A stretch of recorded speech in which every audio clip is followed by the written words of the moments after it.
ଜୟ ଜଗନ୍ନାଥ ଓଡ଼ିଶାବାସୀ। ତ ପିଲାବେଳେ ଆମେ ଗୋଟେ ଗପ ପଢ଼ିଛେ, ବିପଦ ସମୟର ବନ୍ଧୁ ହିଁ ପ୍ରକୃତ ବନ୍ଧୁ, ଯେଉଁଥିରେ 3 ଜଣ ସାଙ୍ଗ ଥିଲେ, ହରିଣ, ବିଲୁଆ ଏବଂ ମୂଷା। ତ ସେ ଗପରେ ଯେତେବେଳେ ହରିଣ ଶିକାରୀ ଫାଶରେ ପଡ଼ିଲା, ସେତେବେଳେ ବିଲୁଆ ଲୁଚିକି ବସିଥିଲା ହରିଣକୁ ଶିକାର କରିବ ବୋଲି। କିନ୍ତୁ ମୂଷା ଶିକାରୀ ଆସିବା ପୂର୍ବରୁ ଜାଲଗୁଡ଼ିକୁ କାଟି ଛିଡ଼ାଇ ଦେଇ ହରିଣକୁ ଜାଲରୁ ମୁକୁଳେଇ ଦେଇଥିଲା, ଯାହାର ଫଳସ୍ୱରୂପ ନିରୀହ ହରିଣଟି ବୁଝିପାରିଥିଲା ଯେ ପ୍ରକୃତ ବନ୍ଧୁ କିଏ। ତ ଆମ ଜୀବନରେ ପ୍ରକୃତ ବନ୍ଧୁ କିଏ ଜାଣିବାକୁ ହେଲେ ଆମର ଅସୁବିଧା ସମୟରେ ହିଁ ସେଟା ଜଣାପଡ଼େ।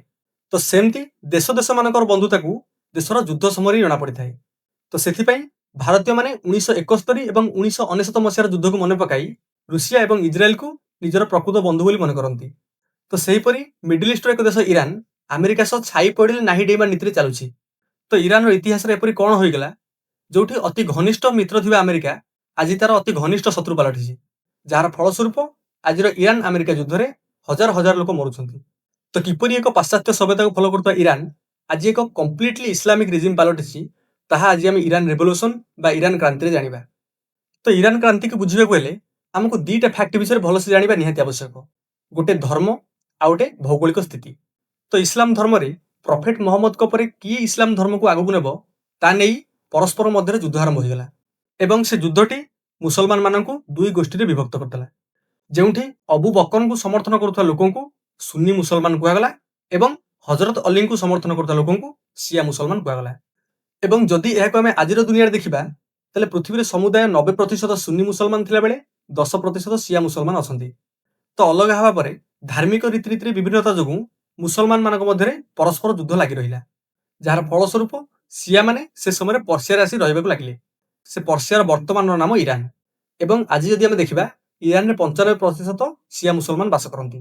ତ ପରବର୍ତ୍ତୀ ସମୟରେ ମିଡିଲ ଇଷ୍ଟର ଇରାନ ଏବଂ ଇରାକ ରିଜନରେ ସିଆ ମୁସଲମାନ ମାନେ ବାସ କରିବାକୁ ଲାଗିଲେ ଏବଂ ମିଡିଲ ଇଷ୍ଟର ଅନ୍ୟ ସବୁ ରେଷ୍ଟ ପାର୍ଟରେ ଆରବ ମୁସଲମାନ ମାନେ, ଯେଉଁମାନେ କି ନର୍ମାଲି ସୁନ୍ନି ଥିଲେ, ସେମାନେ ରହିବାକୁ ଲାଗିଲେ, ଯାହାର ଫଳସ୍ୱରୂପ ମିଡିଲ ଇଷ୍ଟ ବା ମଧ୍ୟପ୍ରାଚ୍ୟର ଡେମୋଗ୍ରାଫି ଚେଞ୍ଜ ହେବାକୁ ଲାଗିଲା, ଯେଉଁଠି ସାଉଦି ଆରବ ସୁନ୍ନି ମୁସଲମାନ ମାନଙ୍କୁ ଲିଡ୍ କଲା ବେଳେ ଇରାନ ସିଆ ମୁସଲମାନ ମାନଙ୍କୁ ଲିଡ୍ କଲା।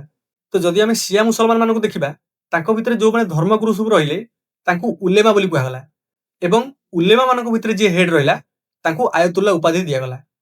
ଆପଣ ଇରାନର ପୂର୍ବତମ ସୁପ୍ରିମ ଲିଡରଙ୍କ ନାଁ ଶୁଣିଥିବେ, ଆୟତୁଲ୍ଲା ଅଲ୍ଲୀ ଖମିନି, ଯାହାଙ୍କୁ ଏବେ 28 ଫେବୃଆରୀ 2026ରେ ଇରାନ ଏବଂ ଇଜ୍ରାଏଲ ଏୟାର ଷ୍ଟ୍ରାଇକରେ ହତ୍ୟା କରିଦେଇଥିଲେ।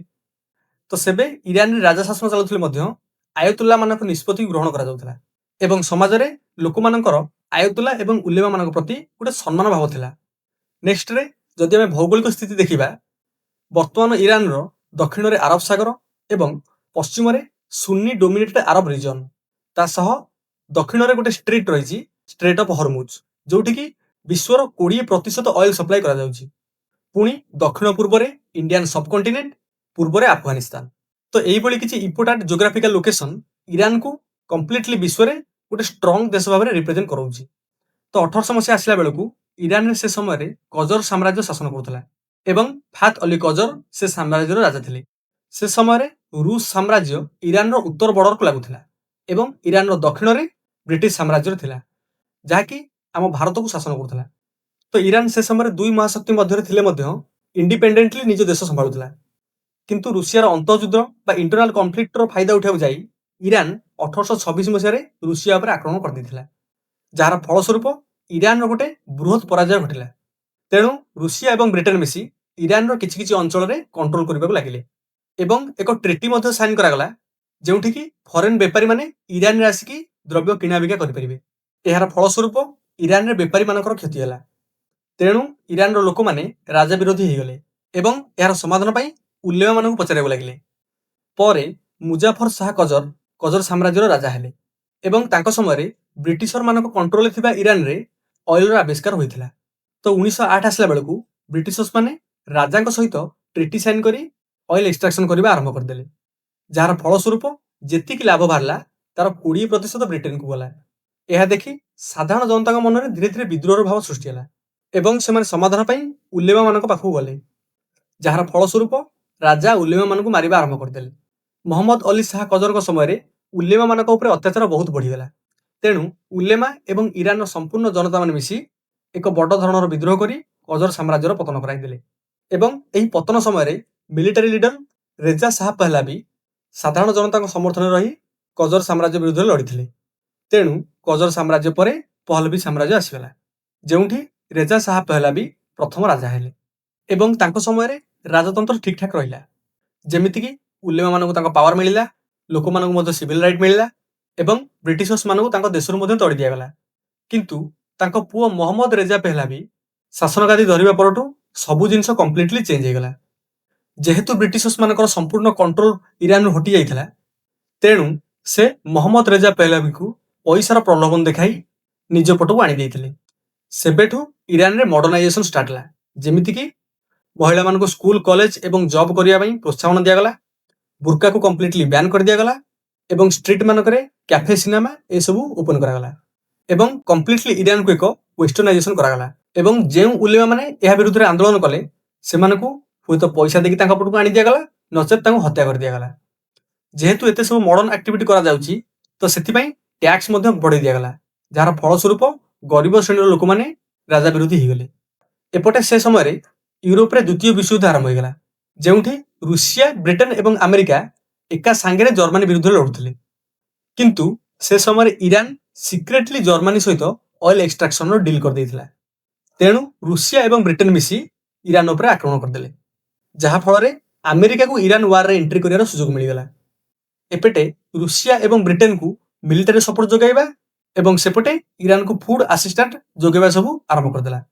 ଯେହେତୁ ଯୁଦ୍ଧ ପରେ ଇରାନରେ ସହରଗୁଡ଼ିକ ଡ୍ୟାମେଜ ହୋଇଥିଲା ଏବଂ ଅନଏମ୍ପ୍ଲୟମେଣ୍ଟ ବଢି ଯାଇଥିଲା ଏବଂ ଫୁଡର ବହୁତ ସର୍ଟେଜ ହେଇଥିଲା, ତ ସେଥିପାଇଁ ଆମେରିକା ସେ ଜିନିଷ ସବୁ ସାହାଯ୍ୟ କରିବାକୁ ଯାଇ ଏପଟେ ରାଜାଙ୍କ ସହିତ ଅଏଲ ଏକ୍ସଟ୍ରାକ୍ସନର ଡିଲ୍ କରିନେଲା, ଯାହାର ଫଳସ୍ୱରୂପ ଇରାନ ଅଏଲର କମ୍ପ୍ଲିଟ କଣ୍ଟ୍ରୋଲ ଆମେରିକା ହାତକୁ ପଳେଇ ଆସିଲା। ତ ଆମେରିକାର ପ୍ରଭାବ ଇରାନରେ ଏତେ ବଢିଗଲା ଯେ ଇରାନରେ ଥିବା ସମସ୍ତ ଅପୋଜିସନ ପାର୍ଟିମାନେ ଆମେରିକା ବିରୁଦ୍ଧରେ ରାଜାଙ୍କ ଆଗରେ ଆନ୍ଦୋଳନ କରିବାକୁ ଲାଗିଲେ। ତାଙ୍କ ମଧ୍ୟରୁ ମହମ୍ମଦ ମୁସାଦେକ, ଯିଏକି ଇରାନରେ ନୂତନ କରି ପ୍ରଧାନମନ୍ତ୍ରୀ ହୋଇଥିଲେ, ସେ ଇରାନର ଅଏଲକୁ ନ୍ୟାସନାଲାଇଜ କରିଦେଲେ। ତାର ଅର୍ଥ ଇରାନ ନିଜେ ନିଜର ଅଏଲ ଏକ୍ସଟ୍ରାକ୍ସନ କରିବ ଏବଂ ନିଜେ ଗ୍ଲୋବାଲ ମାର୍କେଟରେ ବିକିବ, ଯାହାର ଫଳରେ America military support, aid, food ଯାହା ସବୁ ଦଉଥିଲା ସବୁ ଜିନିଷଟାକୁ କମ୍ପ୍ଲିଟଲି ବ୍ୟାକ୍ କରିନେଲା ଏବଂ ଇରାନ ଉପରେ ସାଂସନ ପରେ ସାଂସନ ଲଗେଇ ଚାଲିଲା। ତେଣୁ ଇରାନର ରାଜା ମହମ୍ମଦ ରେଜା ପହଲାଭି ମହମ୍ମଦ ମୁସାଦେକକୁ ପ୍ରଧାନମନ୍ତ୍ରୀ ପୋଷ୍ଟରୁ ବାହାର କରିଦେଇଥିଲେ। ଏହାପରେ ପୁନର୍ବାର ଆମେରିକାର ପ୍ରଭାବ ଇରାନ ଉପରେ ବଢି ଚାଲିଲା, କିନ୍ତୁ ଏତେବେଳକୁ ଇରାନର ଲୋକମାନେ ଆମେରିକାର ଅସଲ ଚେହେରା ସହିତ ପରିଚିତ ହୋଇଯାଇଥିଲେ। ତେଣୁ ସେମାନେ ସ୍ଥାନ ସ୍ଥାନରେ ଇରାନର ରାଜା ଏବଂ ଆମେରିକା ବିରୁଦ୍ଧରେ ଆନ୍ଦୋଳନ କରିବା ଆରମ୍ଭ କରିଦେଲେ ଏବଂ ଏ ଆନ୍ଦୋଳନ ମୋଡ଼ ଧୀରେ ଧୀରେ ଧର୍ମ ଆଡକୁ ଗତି କଲା, ଯେଉଁଥିକି ବହୁତ ଉଲେମା ମାନେ ଯୋଗ ଦେଇଥିଲେ। ତାଙ୍କ ମଧ୍ୟରୁ ଆୟତୋଲ୍ଲା ରୁହଲ୍ଲା ଖମିନେଇ ଏହି ଆନ୍ଦୋଳନ ନେତୃତ୍ୱ ନେଇଥିଲେ ଏବଂ ସେ କମ୍ପ୍ଲିଟଲି ଆମେରିକାକୁ ଇରାନରୁ ବାହାର କରିବା ପାଇଁ ମନସ୍ଥ କରିଦେଇଥିଲେ। ତ ରୁହଲ୍ଲା ଖମିନିଙ୍କ ଭାଷଣରେ ପ୍ରଭାବିତ ହୋଇ ବହୁତ ଲୋକମାନେ ଗାଁ, ସହର, ନଗର ସବୁ ସ୍ଥାନରେ ଆନ୍ଦୋଳନ କରିବା ଆରମ୍ଭ କରିଦେଲେ। ଆନ୍ଦୋଳନ ପରିମାଣ ଏତେ ମାତ୍ରାରେ ବଢିଗଲା ଯେ ରାଜା ଖାନ ପହଲାଭି ଭୟଭୀତ ହୋଇ ରୁହଲ୍ଲା ଖମିନିଙ୍କୁ ଇରାକକୁ ପଠାଇ ଦେଇଥିଲେ, କିନ୍ତୁ ଇରାକକୁ ଯାଇ ସେଠି ମଧ୍ୟ ସ୍ପିଚ୍ ଦେବା ସେ ଜାରି ରଖିଲେ। ପରେ ଇରାକରୁ ମଧ୍ୟ ତାଙ୍କୁ ବାହାର କରିଦିଆଯାଇଥିଲା, ଯାହା ଫଳରେ କି ସେ ଫ୍ରାନ୍ସ ଚାଲି ଯାଇଥିଲେ। କିନ୍ତୁ ତାଙ୍କ ସ୍ପିଚ୍ର କ୍ୟାସେଟ ଗୁଡ଼ିକ କମ୍ପ୍ଲିଟଲି ଇରାନ ଲୋକମାନଙ୍କ ମଧ୍ୟରେ ସର୍କୁଲେଟ କରାଯାଉଥିଲା। ଫଳସ୍ୱରୂପ ଇରାନରେ ଆନ୍ଦୋଳନ ମାତ୍ରା ଏତେ ରେଟ୍ରେ ବଢିଗଲା ଯେ ମହମ୍ମଦ ରେଜା ପହଲାଭି କ୍ୟାନ୍ସର ଟ୍ରିଟମେଣ୍ଟର ବାହାନା କରି ଆମେରିକା ଚାଲି ଯାଇଥିଲେ। ରାଜା ଚାଲିଯିବା ପରେ ଇରାନରେ 1979 ମସିହାରେ ପହଲାଭି ସାମ୍ରାଜ୍ୟର ଅନ୍ତ ଘଟିଲା ଏବଂ ରୁହଲ୍ଲା ଖମିନି ଫ୍ରାନ୍ସରୁ ଆସି ଡିରେକ୍ଟଲି ଇରାନରେ ଲ୍ୟାଣ୍ଡ କଲେ ଏବଂ ଯେହେତୁ ଇରାନର କ୍ରାନ୍ତିରେ ତାଙ୍କ ଅବଦାନ ବହୁତ ଅତୁଳନୀୟ ଥିଲା, ତ ସେଥିପାଇଁ ତାଙ୍କୁ ଇରାନର ପ୍ରଥମ ସୁପ୍ରିମ ଲିଡର ଭାବରେ ଘୋଷଣା କରାଗଲା ଏବଂ ପ୍ରେସିଡେଣ୍ଟ, ପ୍ରାଇମ ମିନିଷ୍ଟର, ପାର୍ଲାମେଣ୍ଟ ଯାହା ସବୁ ଜୁଡିସିଆରୀ, ଲେଜିସ୍ଲେଟିଭ କାମ ଗୁଡ଼ିକ ରହିଲା ତାଙ୍କ ଅଣ୍ଡରରେ ରହିଲା ଏବଂ ଇରାନର ନାମକୁ ଚେଞ୍ଜ କରାଯାଇ ଇସଲାମିକ ରିପବ୍ଲିକ ଅଫ ଇରାନ ଭାବରେ ନାମିତ କରାଗଲା। ତ ଏହିପରି ଭାବରେ ସେବେଠୁ ଏବେ ପର୍ଯ୍ୟନ୍ତ ଇରାନରେ ଗୋଟେ ଥିଓକ୍ରାସି ଶାସନ ଚାଲି ଆସୁଛି ଏବଂ ସେବେଠୁ ଇରାନ ଏବଂ ଆମେରିକା ଆଜି ପର୍ଯ୍ୟନ୍ତ ହେଲାଣି ଲଢୁଛନ୍ତି। କିନ୍ତୁ ଏଇଟା ଆଜି ମଧ୍ୟ ପ୍ରଶ୍ନବାଚୀ ଯେ ଇରାନର ଜନତା ସେତେବେଳେ ଥିଓକ୍ରାସି ଚାହୁଁଥିଲେ ନା ଡେମୋକ୍ରାସି। ତ ଆଶା କରିବି ଆଜିର ଭିଡ଼ିଓଟି ସମସ୍ତଙ୍କୁ ଭଲ ଲାଗିଥିବ।